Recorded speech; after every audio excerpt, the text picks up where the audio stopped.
बिना डोमेन, बिना होस्टिंग और बिना कोडिंग के फ्री वेबसाइट कैसे बनाएं। इस सीरीज का ये चौथा लेसन है। तो अभी तक हमने सीखा है लेफ्ट बार, ग्रुप फनल्स के अंदर जो लेफ्ट बार है, लेफ्ट बार का क्या काम है, क्या फंक्शन है। इसके अलावा टॉप बार में क्या फंक्शन है, किस तरीके से वो काम करता है। और आज हम सीखेंगे कि राइट बार में जो कि कस्टमाइजेशन टूल है, जो मेन टूल्स है जहाँ से आप अपनी वेबसाइट की कस्टमाइजेशन करते हो, आप टेक्स्ट को एडिट करते हो, टाइपोग्राफी चेंज करते हो, इसके अलावा इमेजेस को रिसाइज करते हो, और सारे के सारे कस्टमाइजेशन जो है जहाँ से करते हो वो सारा का सारा राइट बार से होता है। और उस राइट बार के अंदर जितने भी टूल्स हैं उन सारे टूल्स को हम आज सीखने वाले हैं। तो चलिए शुरू करते हैं।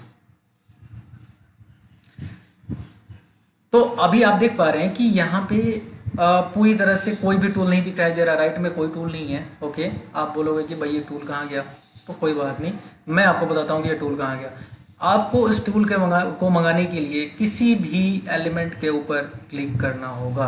अच्छा, एक चीज़ मैं यहाँ पे डिस्कस कर दूँ थोड़ा सा, ये आपको आगे काम आएगा जब मैं बाकी चीज़ों के बारे में बता रहा हूँ।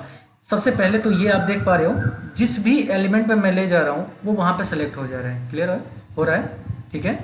तो अभी मैं क्लिक नहीं कर रहा हूँ, सिर्फ वहाँ पे होवर कर रहा हूँ। तो होवर करते ही वो पार्टिकुलर एलिमेंट सेलेक्ट हो जा रहा है। ठीक है। तो इसमें 3 सेक्शन होते हैं बेसिकली। ठीक है। एक होता है एलिमेंट, दूसरा होता है कंटेनर, और तीसरा होता है ब्लॉक। ठीक है। जैसे कि एग्जांपल के तौर पे मैं आपको बताऊं, तो ये देखिए, ये एक एलिमेंट है, ये एक कंटेनर हो गया इन दोनों को मिला के।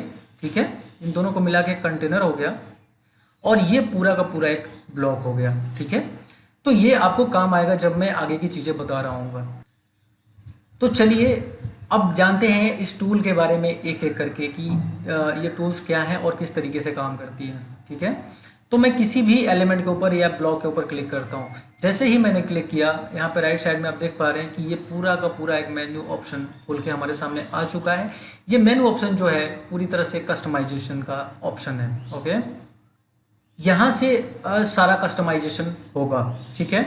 अब मैं एक एक करके टूल्स के बारे में बताता हूँ। सबसे पहले तो ग्लोबल स्टाइल। ग्लोबल स्टाइल का मतलब क्या कि आपने कोई कोई एक ऐसी स्टाइल सेट करते हो जो कि आप हर एक पेज पे अप्लाई करना चाहते हो, या कहीं पे भी आप चाहोगे इजीली अप्लाई कर सको। और उसमें कुछ प्रीसेट्स हैं, प्रीसेट्स जैसे कि कलर कॉन्फ़िगरेशन, इसके अलावा टाइपोग्राफी की कौन सा फॉन्ट होगा, उसमें टेक्स्ट की साइज़ क्या होगी, इसके अलावा टेक्स्ट का कलर क्या होगा, और इस तरह के प्रीसेट्स आपने पहले से बना रखे हैं। ठीक है। और तो फिर होगा क्या कि ग्लोबल स्टाइल में जब वो बनाओगे आप, तो यहाँ पे वो आ जाएगा। ठीक है। अदरवाइज यहाँ से आप क्रिएट न्यू स्टाइल कर सकते हो। ठीक है। तो इसमें क्रिएट करोगे तो क्या होगा कि उस स्टाइल को आप प्रीसेट पहले से डिफाइन कर सकते हो और मल्टीपल स्टाइल से बना सकते हो। और जैसे ही उसको यूज़ करना होगा, जहाँ पे भी यूज़ करना होगा, बस यहाँ पे जाकर स्टाइल को सिलेक्ट करोगे और वो पूरे पेज पे अप्लाई हो जाएगा। अगला ऑप्शन है टेक्स्ट का। ठीक है। ये टूल है टेक्स्ट से रिलेटेड। इसमें टेक्स्ट से रिलेटेड सारे चेंजेस किए जाएंगे। फॉर एग्जांपल यहाँ पे ये टेक्स्ट है, इसको मैं इसका कलर चेंज करना चाहता हूँ, इसका बैकग्राउंड चेंज करना चाहता हूँ। ठीक है। इसको हाईलाइट करना चाहता हूँ। ठीक है। या फिर इसका फॉन्ट वगैरह चेंज करना चाहता हूँ, वट एवर, इसका कलर चेंज करना। तो ये सारे इसकी अलाइनमेंट वगैरह आप देख पा रहे हैं। मैं एक एक करके बता रहा हूँ सारी चीज़ों को। तो पहले तो ये साइज़ का है, इसके बाद ये कलर का है, यहाँ से कलर चूज कर सकते हो आप। वेट, टेक्स्ट का वेट क्या होगा, बोल्ड रखना चाहते हो या सेमी बोल्ड या वट एवर। इसके बाद अलाइनमेंट कैसा रहेगा, इसका सेंटर अलाइन रहेगा, राइट लेफ्ट अलाइन। लेटर की स्पेसिंग क्या होगी, 2 लेटर्स के बीच की स्पेसिंग क्या होगी। ठीक है। जैसे ये 2 लेटर्स हैं, ये 2 लेटर्स है, ये बेस्ट में BEST, BE के बीच में जो स्पेसिंग है, अगर उसको एडजस्ट करना है उसके लेटर स्पेसिंग का ऑप्शन है। लाइन हाइट, लाइन की हाइट क्या रहेगी। फॉर एग्जांपल यहाँ पे एक टेक्स्ट है, आप ये देख पा रहे हो, थोड़ा सा डिम कलर है, पूरी तरह से विजिबल नहीं होगा। तो इनके बीच में जो गैप है, क्या आप इस गैप को और कम करना चाहते हो या और बढ़ाना चाहते हो, तो उसके लिए ये लाइन हाइट का ऑप्शन है। आगे बढ़ते हैं बैकग्राउंड, यानी कि इस टेक्स्ट के जो भी एलिमेंट हमने पर्टिकुलरली सिलेक्ट किया है, जैसे कि ये एलिमेंट सिलेक्ट हुआ है क्या, ब्लॉक, ये एक ब्लॉक है। ठीक है। ये आपको कैसे पता चलेगा कि ये ब्लॉक है या कंटेनर है या फिर एलिमेंट है। तो आप यहाँ नीचे देखो, ये पहले बॉडी है, ये आपको डायरेक्ट करेगा, ये नीचे का जो गाइड है ये आपको डायरेक्ट करेगा कि आपको बताएगा कि कहाँ पे हो। तो सबसे पहले ये बॉडी है, बॉडी के बाद ब्लॉक है। अब मान लो कि मैं इस सेक्शन पे क्लिक करता हूँ तो body, block, container, text. Okay, अब देखो यहीं पे 4 एलिमेंट हो गए, ठीक है। ये तो पूरी बॉडी हो जाती है टेक्स्ट की, पेज की, ठीक है। और बॉडी के बाद में आता है ब्लॉक। ब्लॉक यानी कि इससे छोटा, पहले बॉडी सबसे बड़ी, बॉडी के उससे छोटा फिर ब्लॉक, उससे छोटा कंटेनर, और सबसे छोटा हमारा एलिमेंट। एलिमेंट में क्या है, जैसे कि टेक्स्ट, इमेजेस वगैरह वगैरह, ठीक है। तो हमने एक टूल को समझ लिया। अगले टूल पे चलते हैं, बैकग्राउंड, ठीक है। अब इस पर्टिकुलर टेक्स्ट का, इस एलिमेंट का बैकग्राउंड आपको चेंज करना है, या फिर इस कंटेनर का, ये जो कंटेनर है, इस कंटेनर, अभी अगर आप बैकग्राउंड चेंज करते हो तो सिर्फ इसके पीछे का बैकग्राउंड चेंज होगा, सिर्फ टेक्स्ट के पीछे का। अगर आप चाहते हो कि इस कंटेनर के बैकग्राउंड को चेंज करें, यहाँ तक का पूरा बैकग्राउंड चेंज हो, तो यहाँ पे आपको कंटेनर से सेलेक्ट करना होगा। अब जो चेंज यहाँ से बैकग्राउंड करोगे वो सारा का सारा कंटेनर पे अप्लाई होगा, ठीक है। तो यहाँ पे एक ध्यान देने वाली बात है कि जो भी सेटिंग अप्लाई करते हो आप, जो भी कस्टमाइजेशन करते हो, जो भी चीज़ें करते हो, तो वो उसी पर्टिकुलर सेक्शन पे अप्लाई होता है। अगर आपका ब्लॉक सिलेक्टेड है तो ब्लॉक पे अप्लाई होगा, कंटेनर सिलेक्टेड है तो कंटेनर पे, या फिर एलिमेंट सिलेक्टेड है तो एलिमेंट पे, ठीक है। और ये मैंने बता दिया कि वो चीज़ कहाँ से सिलेक्ट होगी, ठीक है। तो अब इसको थोड़ा सा फर्दर मैं एक्सप्लेन कर देता हूँ कि अब मान लो कि आपको यहाँ पे कंटेनर को, इस कंटेनर का पर्टिकुलर कंटेनर के को कस्टमाइज करना चाहते हो आप, ठीक है। तो यहाँ पे जब कंटेनर आप सिलेक्ट करोगे तो ये पूरा जहाँ तक कंटेनर होगा वो यहाँ पे सेलेक्ट हो जाएगा, ठीक है। कई बार कंटेनर और ब्लॉक सेम होते हैं, ठीक है। जो कंटेनर की साइज होती है वही ब्लॉक की साइज होती है, ठीक है। अब इसी केस में आप देख लीजिए, जैसे मैं ब्लॉक पे क्लिक करता हूँ तो ये बस थोड़ा सा एरिया बढ़ रहा है, बाकी इससे ज़्यादा हमारा जो मेन कंटेंट है, कंटेंट सेम है, ठीक है। तो चलिए आगे बढ़ते हैं बैकग्राउंड वाले टूल पे।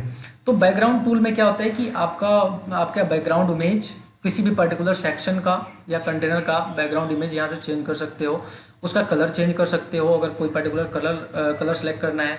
उसके बाद में अगर इमेज चूज़ किया है तो इमेज किस तरीके से फंक्शन करेगा, कि क्या वो एक ही जगह पर रहेगा, या फिर उसको बार बार रिपीट करके दिखाना चाह रहे हो आप। फॉर एग्जाम्पल आपका इमेज आपका 150 इंटू 150 का है, यानी 150 पिक्सल इंटू 150 पिक्सल का। तो अगर आप इस सेक्शन में उसको सेलेक्ट करोगे तो 150 पिक्सल पे ही अप्लाई होगा ना, वो तो पूरे सेक्शन पे अप्लाई नहीं होगा। तो जब आप रिपीट सेलेक्ट करते हो तो वो रिपीट हो के एक दूसरे से सटा हुआ वो पूरे कंटेनर पे अप्लाई हो जाता है, ठीक है। इसके अलावा अगर आप उसको चाहते हो कि सिर्फ बीच में दिखाऊं तो यहाँ से सेंटर सेलेक्ट कर लेते हो, ठीक है। और इस तरीके से और भी अलाइनमेंट ऑप्शंस हैं, ठीक है। इसके बाद और ये साइज का ऑप्शन है, ऑटो, उसकी साइजिंग क्या होगी, ठीक है। ऑटो होगा, कवर होगा, कंटेन होगा, ठीक है। इसी के अकॉर्डिंग ये चेंज होगा, ठीक है। इसके बाद एक पैरालैक्स का है। पैरालैक्स का ऑप्शन किस लिए है कि आप इमेज को स्टिल करना चाहते हो। फॉर एग्जांपल ये देखिए, ये इमेज मूव हो रहा है ना, जब मैं इस पेज को मूव कर रहा हूँ तो ये इमेज मूव हो रहा है, लेकिन जैसे ही मैं पैरालैक्स को चेक करूँगा तो ये इमेज यहाँ पर स्टिल हो जाएगा और ये मूव नहीं करेगा इसके साथ, ओके। तो इसके बारे में मैं फर्दर एक्सप्लेन करूंगा जब और डिटेल में मैं बात कर रहा हूँ। अभी मैं बस टूल का इंट्रोडक्शन दे रहा हूँ कि टूल कौन सा टूल किस काम आता है। आगे चलते हैं बॉर्डर के बारे में। तो बॉर्डर भी सेम है, जिस भी एलिमेंट को आप सेलेक्ट आपने कर रखा है, जैसे कि कोई एलिमेंट है, जैसे कि टेक्स्ट, इमेजेस, या फिर कंटेनर है, या फिर ब्लॉक है, तो उसके बॉर्डर को ये चेंज करेगा, ठीक है। बॉर्डर में कस्टमाइजेशन करेगा, ठीक है। तो जैसे कि कॉर्नर आप चाहते हो कि जैसे मैं एक एग्जांपल दिखाऊं आपको, अपना दूसरे वाला पेज ले लेते हैं हम, क्योंकि उसमें ज़्यादा कंटेंट है और आपको समझाने में आसानी होगी। और फॉर एग्जांपल ये आपका बटन है, ठीक है। ये बटन क्या है, पूरी तरह से चौकोर है, ठीक है। लेकिन आपको क्या पसंद है कि वो थोड़ा सा राउंडेड हो, उसका कॉर्नर थोड़ा सा ऐसे गोल जैसा हो, ठीक है।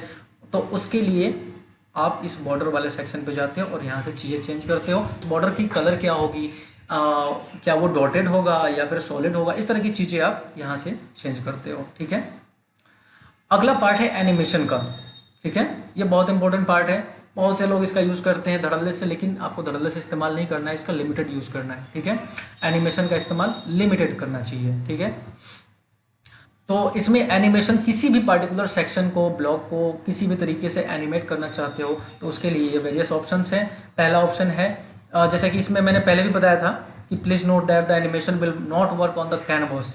पहले मैंने बताया था, आपको याद हो तो शायद दूसरे या तीसरे लेसन में, कि इसमें इस मोड में, जिस मोड में हम लोग जो कस्टमाइजेशन मोड है, ठीक है ना, कैनवास मोड या कस्टमाइजेशन मोड कह सकते हो, तो इसमें अगर कोई एनिमेशन अप्लाई करते हो या कोई चलने वाली चीज़ है जैसे करोजल वगैरह बनाते हो, तो यहाँ पे वो विजिबल नहीं होगा। उसके लिए आपको यहाँ पे प्रीव्यू में जाना पड़ता है, ठीक है। तो वही यहाँ पे लिखा जा रहा है, नोटिफाई किया जा रहा है आपको, ठीक है। इसके बाद एनिमेशन की कैटेगरी क्या होगी। अगर आप एनिमेशन किसी चीज़ को बना रहे हो, फॉर एग्जाम्पल इस पर्टिकुलर सेक्शन को एनिमेट करना चाह रहे हो, तो एनिमेशन किस कैटेगरी का होगा, ठीक है। वेरियस ऑप्शंस आप देख सकते हो यहाँ पे, बाउंस है, फ्लैश, पल्स वगैरह, वेरियस ऑप्शंस हैं। तो ये ट्रांजिशंस हैं, किस तरीके का ट्रांजिशन आप चाह रहे हो, ओके। इसके बाद एनिमेशन कब दिखेगा, ठीक है। क्या वो पेज को के खुलते ही दिखेगा, या फिर उसको होवर करोगे, उस पर ले जाओगे कर्सर को तब दिखेगा, या फिर कुछ डिले पे दिखेगा, कितने डिले पे उसको दिखाना चाहते हो, तो वो भी यहाँ से आप चूज कर सकते हो, टाइमिंग डाल सकते हो, ओके। आगे चलते हैं, और ये है हमारा डिले का ऑप्शन। डिले का ऑप्शन किस लिए होता है कि अगर किसी पर्टिकुलर सेक्शन को, एलिमेंट को या फिर कंटेनर को आप चाहते हो कि कुछ देर बाद अपीयर हो, जैसे ही पेज खुलता है।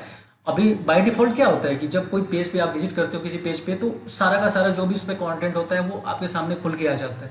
लेकिन आप क्या चाहते हो कि नहीं, ये एक साथ ना आए, और इसमें पर्टिकुलर कोई सेक्शन है, कोई इमेज है, आप चाहते हो कि वो कुछ देर बाद अपीयर हो, ठीक है। तो उस केस में क्या है कि आप यहाँ पे डिले डाल सकते हो उस पर्टिकुलर सेक्शन को सिलेक्ट करके। अगले ऑप्शन पे चलते हैं, लेआउट पे, ठीक है, कि किसी भी पर्टिकुलर सेक्शन का, ब्लॉक का लेआउट कैसा होगा, ठीक है। तो उसके लिए क्या है कि हॉरिजॉन्टल लेआउट कैसा होगा, वर्टिकल लेआउट कैसा होगा, ओके। उसका अलाइनमेंट कैसा, ये अलाइनमेंट का है, प्राइमरी अलाइनमेंट, सेकेंडरी अलाइनमेंट, ठीक है। तो वो सारी चीज़ें आपको बाद में क्लियर होंगी, मैं एक एक करके बताऊंगा सभी चीज़ों के बारे में। तो ये आपके सेक्शंस को अलाइन करने के लिए है, ठीक है। तो ये बेसिकली हम इसका इस्तेमाल करते हैं जब कंटेनर के ऊपर या ब्लॉक के ऊपर काम कर रहे होते हैं, ठीक है। तो एक कंटेनर में जो भी एलिमेंट्स हैं, वो एलिमेंट किस तरीके से दिखाए जाएं, तो उसको आप यहाँ से कस्टमाइज करते हो। फॉर एग्जांपल, आप चाहते हो कि इस कंटेनर में जो एलिमेंट है वो नीचे की तरफ से सेक्शन वाइज दिखाए जाएं किसी भी डिवाइस में, तो उसके लिए ये ऑप्शन सेलेक्ट करते हो आप, हॉरिजॉन्टल, और उसको सेंटर अलाइन करते हो। और दूसरी तरफ आप चाहते हो कि नहीं वो इस तरीके से दिखाया जाए, तो उसके लिए आप वर्टिकल अलाइन करके और इस तरीके से करते हो। तो इसके बारे में डिटेल हम आगे बात करेंगे। अगला है हमारा ऑप्शन स्पेसिंग का, बहुत इंपॉर्टेंट ये हमारा सेक्शन है जिस पे सबसे ज़्यादा हमें काम करना होगा, ठीक है। आप चाहते हो जब खास करके रिस्पॉन्सिव मोड में काम करते हो, आप मोबाइल डिवाइस के लिए अलग पेज चाहते हो, अलग उसकी डिजाइनिंग चाहते हो, और दूसरे डिवाइस के लिए अलग, तो उस केस में क्या होता है कि आपको स्पेसिंग की बहुत ज़्यादा ज़रूरत पड़ती है, ठीक है। आप उसको किसी पर्टिकुलर सेक्शन को कितना इधर करना है, कितना आगे पीछे दाएं बाएं कैसे करना है, वो ऊपर नीचे करना है, तो वो सारी चीज़ें आप यहाँ से स्पेसिंग वाले सेक्शन से चेंज करते हो, ठीक है।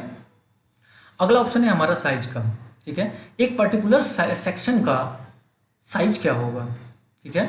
साइज क्या होगा, क्या वो रिलेटिव टू पेरेंट होगा, यानी कि उसके आसपास वाले ब्लॉक या सेक्शन या कंटेनर से मैच करेगा, या फिर वो फिक्स विड्थ का होगा, या रिलेटिव टू पेज होगा, पेज के रिलेटिव होगा, या फिर यही 4 ऑप्शन है, या ऑटो होगा, ठीक है, यानी कि ऑटोमेटिकली जो प्रीसेट होगा उसके अकॉर्डिंग चेंज कर लेगा। इसके अलावा विड्थ क्या होगा, उसका कम करना है, ज़्यादा करना है, वो यहाँ से सिलेक्ट हो जाएगा, चेंज हो जाएगा। उसके बाद मिनिमम विड्थ और मैक्सिमम विड्थ, इसमें हाइट क्या होगी उसकी पर्टिकुलर सेक्शन की, ओके। तो ये कुल मिला के साइजिंग का ऑप्शन है। अगले ऑप्शन पे चलते हैं, शेडिंग का।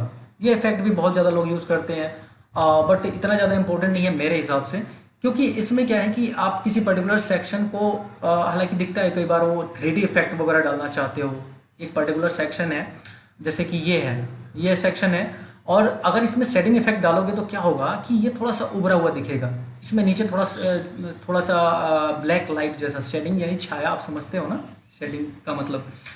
तो जब इसके नीचे छाया सी आएगी तो ये थोड़ा सा उभरा हुआ दिखेगा। तो कंटेंट को हाईलाइट करने के लिए शेडिंग ऑप्शन का इस्तेमाल किया जाता है, ठीक है। तो इसमें भी शेडो है, डिफॉल्ट है, MDLG, अलग अलग तरह के शेडिंग इफेक्ट्स हैं। और लास्ट ऑप्शन है हमारा कस्टम एट्रीब्यूट।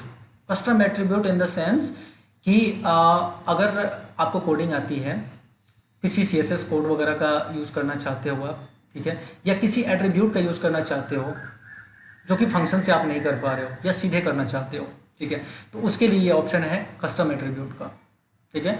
तो यहाँ से आप CSS कोड डाल के और उसका एट्रीब्यूट ID वगैरह डाल के आप उसको यूज़ कर सकते हो। हालांकि जनरली मैं इसका यूज़ नहीं करता, बट यू कैन।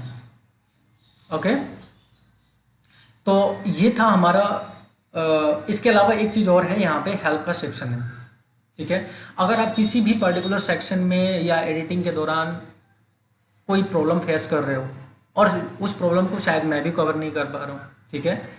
अब जनरली ऐसा होगा नहीं, क्योंकि जब भी आपको ऐसी कोई प्रॉब्लम फेस कर रहे हो तो प्लीज़ आप मुझे ईमेल कीजिए, और उस ईमेल का रिप्लाई मैं विदिन 24 आवर्स देने की कोशिश करूँगा, और लगभग देता हूँ मैं अपने स्टूडेंट्स को। तो आप प्लीज़ ईमेल का इस्तेमाल करें।